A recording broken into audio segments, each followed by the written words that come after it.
Hi friends, I am Abhishek. Welcome to my YouTube channel the ocean of Shiksha. तो आज की video में हम एम लक्ष्मीकांत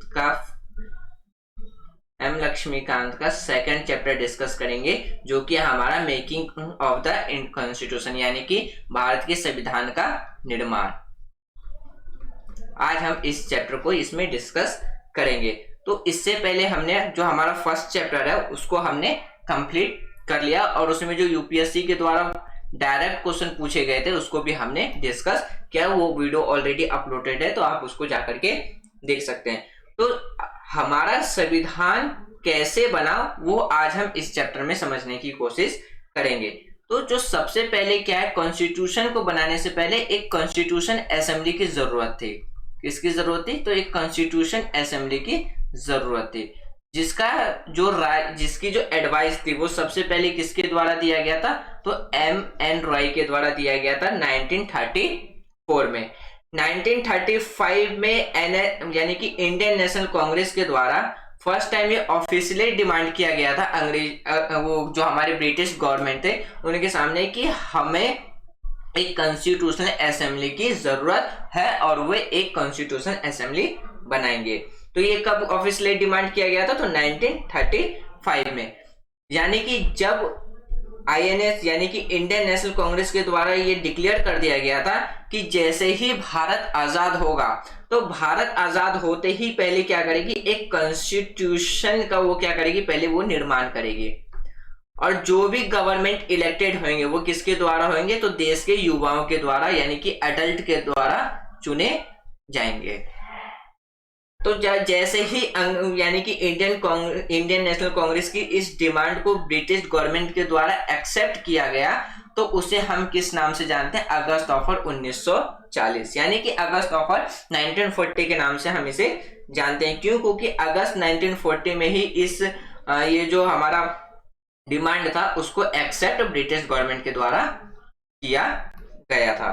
तो इसीलिए हम इसको अगस्त ऑफर 1940 के नाम से जानते हैं। यहाँ से एक जनरल नॉलेज का क्वेश्चन भी बन सकता है कि जो इंडियन गवर्नमेंट यानी कि इंडियन नेशनल कांग्रेस के द्वारा ये जो ऑफिशियली डिमांड किया गया था कि भारत में एक कॉन्स्टिट्यूशन असेंबली होनी चाहिए और भारत आजाद होते ही जो मेंबर्स इलेक्ट किए जाएंगे वो एडल्ट फ्रेंचाइज के द्वारा किए जाएंगे, तो उसको जो ब्रिटिश गवर्नमेंट है उसने जब एक्सेप्ट किया उसको किस नाम से जानते हैं? एक जनरल नॉलेज का क्वेश्चन बन सकता है।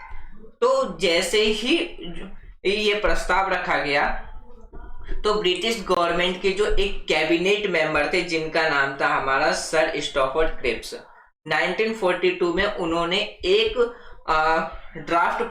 यानी कि एक ड्राफ्ट रखा भारत में आकर के, जिसमें कहा गया कि जैसे ही भारत आजाद होगा तो भारत अपना खुद का एक कॉन्स्टिट्यूशन बनाएगा और इसे अडॉप्ट किया गया था सेकेंड वर्ल्ड वॉर के बाद।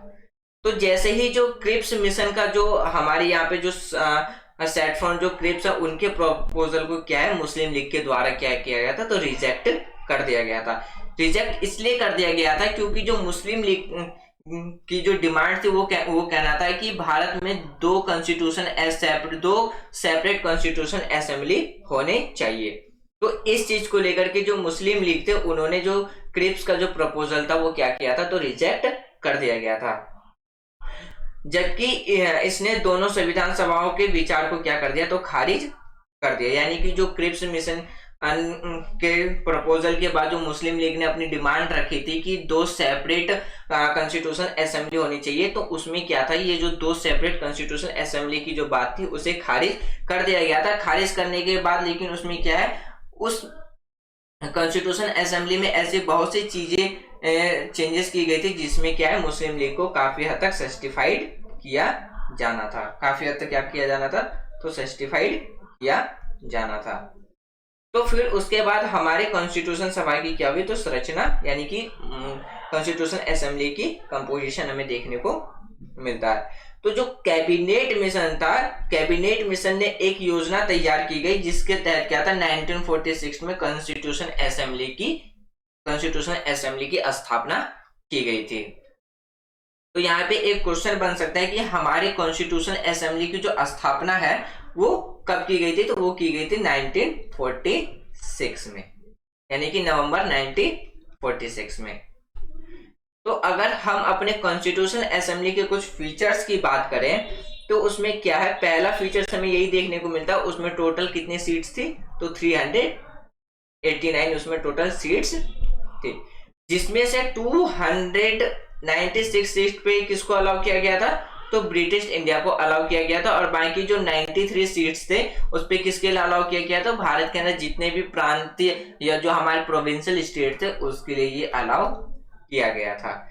जितने भी प्रांतीय स्टेट यानी कि जितने भी हमारे प्रोविंशियल स्टेट थे या रियासतें थे, उन सबको क्या है कि उन सबसे संबंधित जो आबादी, उनकी जो सीटें थी, यानी कि जितने भी जो प्रोविंशियल स्टेट के लिए जो सीटें निर्धारित की गई थी वो किसके आधार पर की गई थी, तो उनकी पॉपुलेशन के आधार पर की गई थी। यानी कि सीधी तौर पे बात करें तो हर 10 लाख पॉपुलेशन पे क्या था, तो एक सीट था,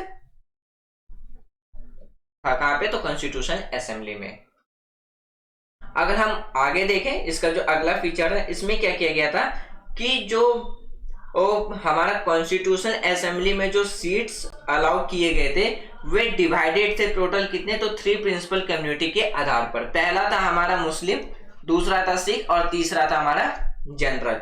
यानी कि जो हमारा कॉन्स्टिट्यूशन असेंबली था उसके अंदर जितनी भी जो सीटें डिवाइडेड की गई थी वे किसके यानी कि जो हमारे 3 प्रिंसिपल कम्युनिटी है उसके आधार पे किया गया था, जिसमें जो हमारे 3 जो मेजर जो हमारे कौन थे, तो जो रिलीजियस थे वो कौन थे, तो एक मुस्लिम थे, सिख और तीसरा क्या था, हमारा जनरल था।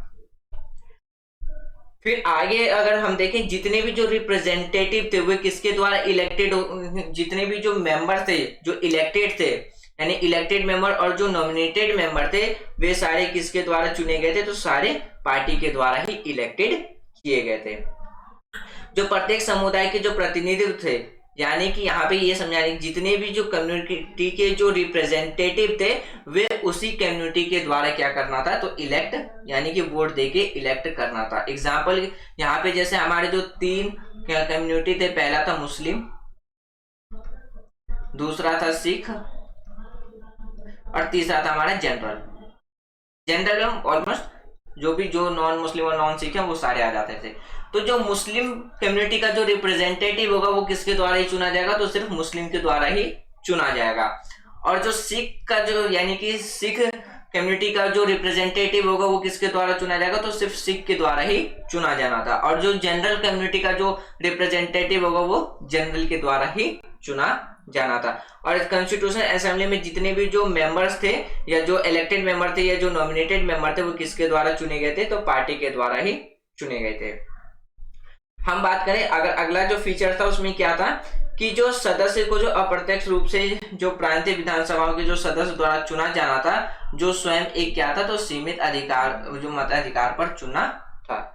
तो फिर 1946 यानी कि जो कॉन्स्टिट्यूशन असेंबली का जो चुनाव हुआ वो जुलाई से अगस्त 1946 में कॉन्स्टिट्यूशन असेंबली का चुनाव हमें देखने को मिलता है। तो इस चुनाव में क्या हुआ था कि जो 208 सीट थे वो किसके द्वारा जीते जाते हैं, तो उसमें टोटल जो हमारे 208 सीट थे वो जीते जाते हैं इंडियन नेशनल कांग्रेस के द्वारा। और जो 73 जो सीट्स थे वो किसके द्वारा चुने जाते हैं, तो मुस्लिम कम्युनिटी के द्वारा चुने जाते हैं। और जो इसमें 15 सीट थे वे क्या रह गए थे, तो शेष जिसमें हम बात करते हैं किसमें, जो हमारे 15 सीट्स थे वे किसके लिए किए गए थे, तो जो शेष जो हमारे 15 सीट थे वो क्या बच गए थे, तो जो हमारे उम्मीदवारों को शेष 15 सीटें मिली थी। तो यहाँ पे जो हम बात करते हैं कि जो हमारे प्रोविंशियल स्टेट थे उनमें से क्या है, सिर्फ 15 सीटें ही उन्हें क्या मिली थी, वो जीत के आए थे। क्यों, क्योंकि जो 93 जो सीट्स थे वो अलॉटेड थे किसके द्वारा, प्रोविंशियल स्टेट के द्वारा। और उसमें जितने भी जो प्रोविंशियल स्टेट थे वे आधे से ज्यादा क्या, तो जो हमारे संविधान सभा से वो क्या थे, उसमें जो फैसला लेना था उसमें वो शामिल ही नहीं हुए थे। और अगर हम बात करें जो हमारा असेंबली था यानी कि जो हमारे सभा थे वो भारतीय समाज के सभी वर्गों के जो प्रतिनिधित्व उसमें क्या थे, तो शामिल थे। जैसे कि हम बात करें हिंदू, मुस्लिम, सिख, पारसी, एंग्लो इंडियन, भारतीय, ईसाई, एससी, एसटी और जो हमारे थे कौन, तो ह्यूमन भी इसमें क्या थे, तो शामिल थे। हम जब बात करें असेंबली में, तो महात्मा गांधी जैसे जो महान हस्तियां थे, उन्होंने इस असेंबली में पार्टिसिपेट नहीं किया था। तो फ्रेंड्स, ये था हमारा आज का डिस्कशन, जिसमें हमने कॉन्स्टिट्यूशन असेंबली के बारे में समझा और सबसे पहले किसके द्वारा ये एडवाइस दिया गया था कॉन्स्टिट्यूशन असेंबली के बारे में। तो आज हमने इस टॉपिक को समझा और मुझे उम्मीद है कि आपको ये टॉपिक आज पूरी तरीके से समझ में आ गई होगी। यदि कोई डाउट्स हो तो आप उसे कमेंट बॉक्स में लिख देना, हम उसे नेक्स्ट वीडियो जो हमारा होगा, हम पहले उसमें अपने डाउट्स क्लियर करेंगे, तब अपना अगला जो टॉपिक है उसको डिस्कस करेंगे। अगला जो हमारा टॉपिक होगा वो होगा हमारा कि वर्किंग ऑफ कॉन्स्टिट्यूशन असेंबली, यानी कि जो हमारा कॉन्स्टिट्यूशन असेंबली था वो कैसे काम कर रहा था। तो thanks for watching friends, take care, जय हिंद।